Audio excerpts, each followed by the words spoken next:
continuer à pleurer, ça ne va pas amener de solution. Ça ne va pas changer la situation. Tu peux pleurer du matin au soir. De minuit à 4 heures, tu continues à pleurer, ça ne va pas amener une solution. Mais l'Éternel te dit ce matin, le premier dimanche de 2015, arrête de pleurer. Il te dit arrête de pleurer, essuie tes larmes. Essuie tes larmes, et si tu étais par terre, relève-toi. On dit à quelqu'un, relève-toi. Oh, relève-toi cette année 2015, relève-toi, essuie tes larmes cette année 2015. Parce que Dieu est sur le point de faire quelque chose qui va t'épater. Parce que Dieu est sur le point de faire quelque chose qui va énerver tes ennemis. Parce que Dieu est sur le point de faire quelque chose qui va tourner ta situation. Parce que Dieu est sur le point de faire quelque chose de nouveau. Relève-toi. Relève-toi. Et au verset 6, allez avec moi au verset 6. Verset 6. Lorsqu'ils entrèrent, il se dit, en voyant Eliab, certainement, loin de l'Éternel est ici devant lui. Ça, c'est le prophète Samuel qui dit ça. Il dit certainement, loin de l'Éternel est ici devant moi. Et le prophète Samuel est arrivé chez Isaïe et il a dit à Isaïe la raison pour laquelle il était venu chez lui à la maison et la raison pour laquelle il était dans la cité. Et maintenant il arrive là et il dit je suis venu oindre un roi. Le Seigneur m'a ordonné de venir ici et donner l'onction, déposer l'onction sur le nouveau roi d'Israël. Alors le roi d'Israël, il est parmi tes fils. Donc fais-moi passer tous tes fils. Alors je veux, l'Éternel me dira qui est le roi. Et moi je veux oindre cette personne-là, mais je ne la connais pas. Alors moi, toi fais passer seulement tes fils. Et Isaïe a dit, ok, prophète, merci beaucoup d'être venu. Je vais faire passer tous mes fils.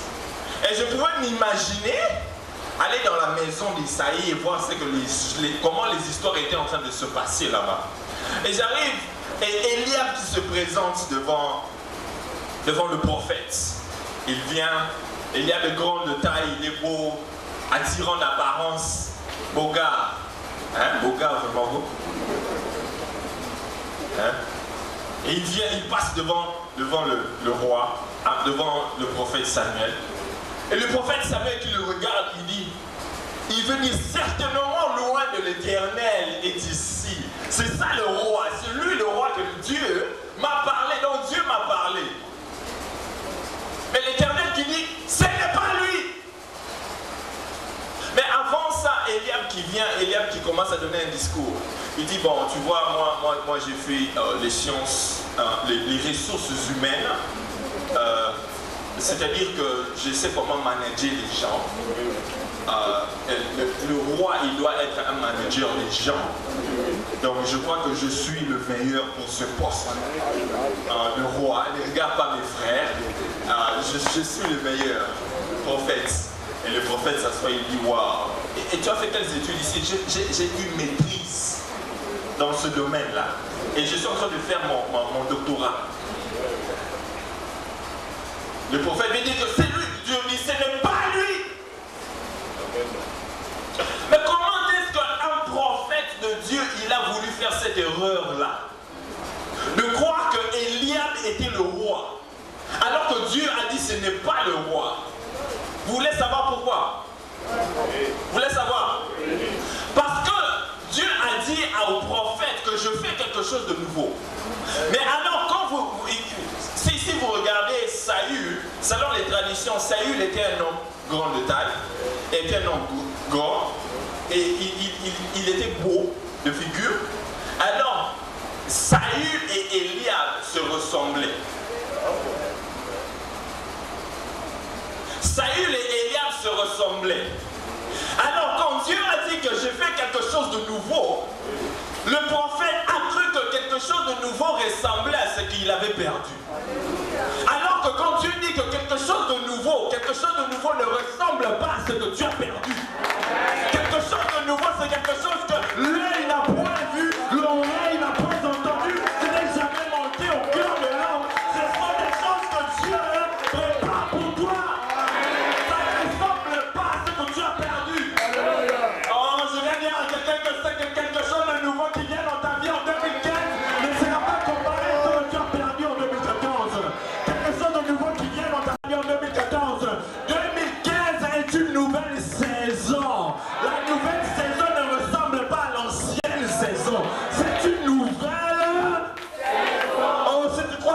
crier Amen.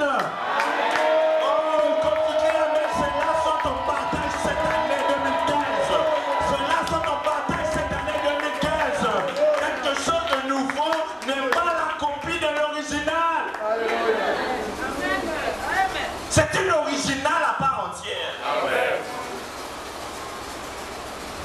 Le prophète qui voit Abinadab et Eliab, il dit que, oh, il ressemble à Saül là. Peut-être c'est lui le roi. Mais Dieu dit, ce n'est pas lui. C'est pas lui. C'est pas lui. Parce que beaucoup regardent, mais peu. Beaucoup regardent, mais peu voient. Il a regardé Eliab, il croyait avoir vu le roi, mais ce n'était pas le roi. Ce n'était pas le roi. Et Isaïe était juste là, assis en train de regarder. Il dit, ah, mon premier fils est parti. J'ai un deuxième. Abinadab qui vient aussi. Très, très sûr de lui, quoi. Il vient devant le prophète. Il dit, je m'appelle Abinadab. J'ai fini à l'université de Kinshasa.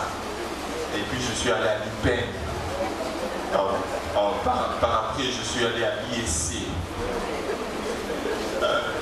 Et quand j'ai fini à l'ISC, je suis allé à l'ISTA. Quand j'ai fini à l'ISTA, je suis devenu maître. Et Samuel qui regarde, qui dit, oh, loin de l'Éternel, et dit, Dieu dit, ce n'est pas lui. C'est dit, mais vraiment Seigneur, c'est qui alors? Si ces gens qui ressemblent à des rois ne sont pas rois, mais c'est qui alors? Oh, cela me montre que les gens peuvent te regarder, mais ils ne voient pas, ils ne te voient pas de la manière dont Dieu te voit. Amen. Les gens peuvent te regarder avec ses yeux ici, mais ils ne voient pas la personne que Dieu est en train de voir en toi. Amen. Le Seigneur dit, c'est pas lui. Abinadab passe. Isaïe dit, ah, deuxième fils. Il reste 5. Il fait passer le troisième, Shama qui vient encore. Shama qui commence à marcher. Il dit, prophète, ah, c'est moi. C'est moi que tu cherches. C'est moi. Et le prophète qui dit, ah, t'inquiète, c'est pas toi. C'est pas toi. Et la Bible dit, au verset 7, l'Éternel dit à Samuel, ne prends point garde à son apparence et à la hauteur de sa taille, car je l'ai quoi? Rejeté. Il dit, l'Éternel ne considère pas ce que l'homme considère. L'homme regarde à ce qui fait quoi? Frappe les yeux, mais l'Éternel regarde où? L'homme regarde à ce qui frappe les yeux, mais l'Éternel regarde au cœur. C'est pourquoi beaucoup regardent et peu voient, parce qu'ils n'ont pas cette capacité-là de voir. Abinadab qui vient passer, Dieu dit, ce n'est pas lui, je n'ai pas. Et au verset 10, regardons au verset 10. Verset 10, la Bible dit, Isaïe fit passer ses 7 fils devant Samuel. Et Samuel dit à Isaïe, l'Éternel n'a choisi aucun d'eux.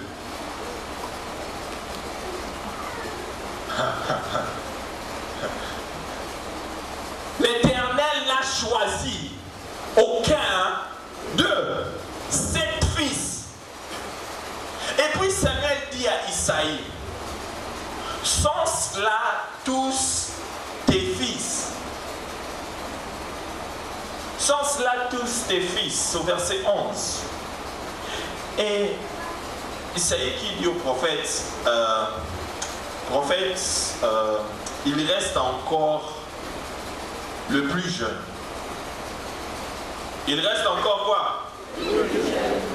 Le plus jeune. Non. Isaïe ne sait pas répondre aux questions. Isaïe ne sait pas répondre aux questions. Pourquoi? Parce qu'on te demande, est-ce que tu as encore un autre fils? C'est oui ou non. On ne t'a pas demandé de donner le CV de la personne. Tu as un fils, oui ou non? Et Isaïe qui dit, il est le plus jeune. Qui t'a demandé s'il est le plus jeune ou bien il est le plus âgé? Isaïe qui dit qu'il reste encore le plus jeune et il continue à ajouter. Il dit, mais...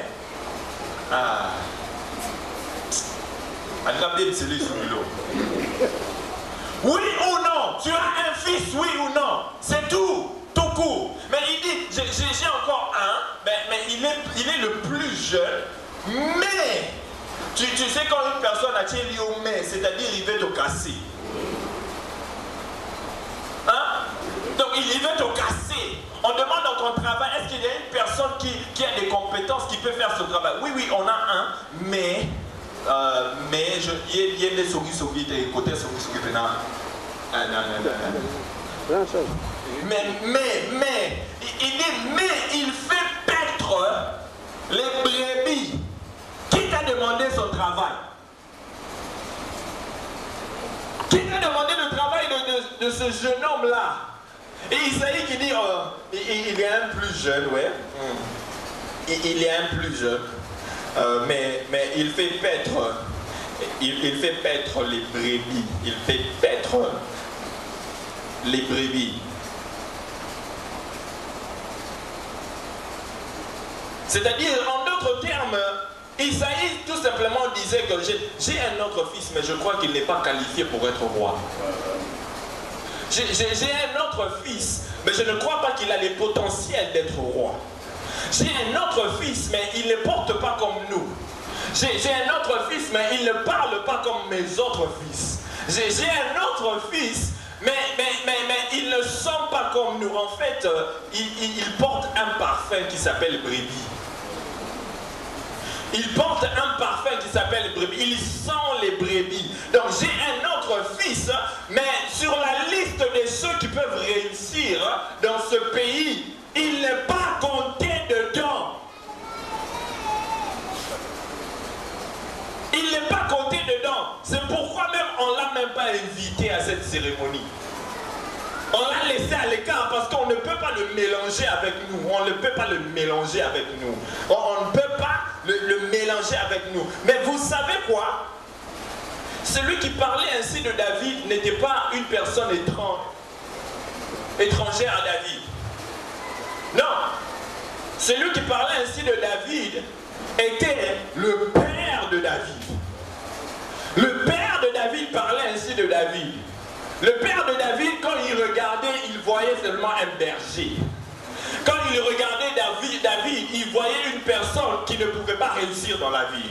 Quand il regardait David, il regardait un jeune homme qui ne peut rien. Quand il regardait David, il a vu un bon à rien. Quand il regardait David, il a vu une personne qui va finir comme une pas reconnue dans le monde. Quand il regardait David, il regardait une personne qui ne peut pas aboutir dans la vie, qui ne pouvait pas réussir, qui ne pouvait pas être connue dans ce monde. Mais vous savez quoi? Il a regardé, il a vu un berger, mais Dieu a vu ce que lui, il a ignoré. Et ceci me dit tout simplement que des fois, les gens les plus proches de nous sont les premières à nous disqualifier de la course. Amen. Je ne sais pas si je parle à quelqu'un. Souvent, les gens les plus proches de nous sont ceux-là, les premiers à nous disqualifier. Ils regardent nos qualités, ils regardent nos critères par leurs standards et par leurs yeux négatifs. Ils nous disent que celui-ci ne peut pas. Celui-ci ne peut jamais aboutir. Celui-ci ne peut jamais devenir quelqu'un dans la vie. Celui-ci ne peut jamais se marier. Celui-ci ne peut jamais avoir des enfants. Celui-ci ne peut jamais être un honorable. Celui-ci ne peut jamais devenir un docteur. Celui-ci ne peut jamais devenir un homme de Dieu. Souvent, les gens les plus proches de nous sont ceux-là qui nous font du mal.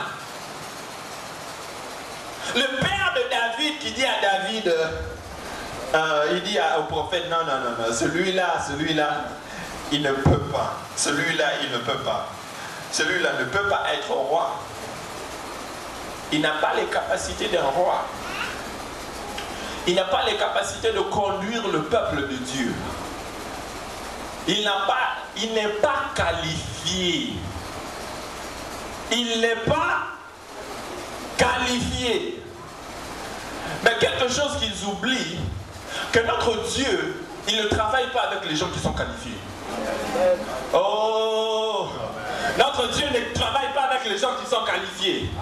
Notre Dieu, il va te prendre sans qualification et puis te donne une qualification pour le travail qui t'attend. Chose que les gens ignorent, c'est les choses que Dieu, quand il te regarde et il voit cela.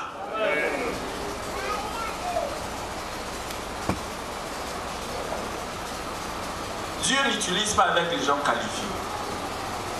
Il n'utilise pas les gens qualifiés. Si tu vas regarder tes qualifications, tu vas regarder ton histoire, tu vas regarder ton expérience, tu vas regarder n'importe quoi, que tu as tes diplômes, il n'utilise pas ça. Il va t'appeler tel que tu es. Il va te ramasser tel que tu es. Et maintenant, l'opinion des gens ne doit pas devenir ta réalité. Parce que seulement les gens ne voient pas les choses comme Dieu le voit, ça ne veut pas dire que ce qu'ils disent sur ta vie est une réalité. Ce que les gens disent sur ta vie ne doit pas devenir ta réalité. Mais ta réalité doit être basée sur ce que Dieu dit par rapport à toi. Ce que les gens disent par rapport à toi n'importe pas par rapport à ce que Dieu dit à ta vie. Alors base ta vie sur la parole de Dieu et non sur les opinions de gens. Oh, je viens dire à quelqu'un, base ta vie sur la vérité de la parole de Dieu et non les opinions de gens. Parce que les gens peuvent te regarder aujourd'hui, ils ne voient pas d'ici 5 ans. Ils te regardent aujourd'hui, ils ne voient pas d'ici 2 ans. Ils te regardent aujourd'hui, ils ne voient pas d'ici 10 ans. Ils ne voient pas ce que Dieu